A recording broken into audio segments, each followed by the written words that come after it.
ഷമ്മി തിലകനെ അമ്മ സംഘടനയിൽ നിന്ന് പുറത്താക്കിയ സംഭവം ഓർത്തെടുത്ത് നടനും സഹോദരനുമായ ശോഭി തിലകൻ പുറത്താക്കി എന്ന് തീരുമാനിച്ചതിന് ശേഷം വാർത്താ സമ്മേളനത്തിൽ അത് മാറ്റി പറഞ്ഞതെന്ന് ശോഭി തിലകൻ പറഞ്ഞു.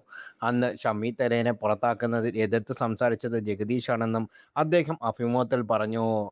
അങ്ങനെ ഒരു മോശമായ പരാമർശം അമ്മയെക്കുറിച്ച് നടത്തിയിട്ടില്ലാത്ത ആളെ പുറത്താക്കിയത് പുനഃപരിശോധിക്കേണ്ട എന്നതുകൊണ്ട് ചെയ്യുന്നില്ല. ഇത് പറയുന്നത് എനിക്ക് പേടിക്കേണ്ട കാര്യമൊന്നുമില്ല. പുള്ളി അത് ചെയ്തിട്ടില്ല എന്ന കാര്യം എനിക്കറിയാം. അത് അമ്മ പുനഃപരിശോധിക്കണമായിരുന്നു. ഷമ്മിയെ പുറത്താക്കാൻ കൂടി മീറ്റിംഗ് ഉണ്ട്. ആ മീറ്റിംഗിൽ പുള്ളിക്കാരനെ പുറത്താക്കണമെന്ന് ആവശ്യപ്പെട്ടുള്ള പ്രമേയം അവതരിക്കുകയും പുറത്താക്കുന്നതിനെ ആരൊക്കെ അനുകൂലിക്കുന്നു പ്രതികൂലിക്കുന്നു എന്ന് പറഞ്ഞ് ഒരു കണക്കെടുപ്പ് നടത്തുകയും ചെയ്തു. ഷമ്മി തിലകനെ പുറത്താക്കണമെന്ന് താല്പര്യപ്പെടുന്നവർ എഴുന്നേറ്റ് നിൽക്കണം. ഞാൻ അവിടെ ഇരിക്കുകയായിരുന്നു.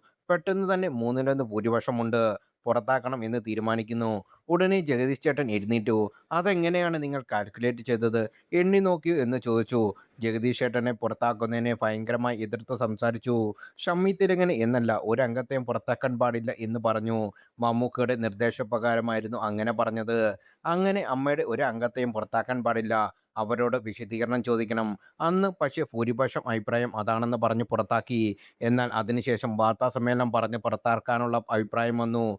അദ്ദേഹത്തോടുള്ള വിശദീകരണം ചോദിച്ചത് തൃപ്തികരമായ മറുപടി ലഭിക്കുമോ എന്ന് നോക്കട്ടെ, അതിനുശേഷം തീരുമാനിക്കാം എന്നാണെന്ന് പറഞ്ഞു.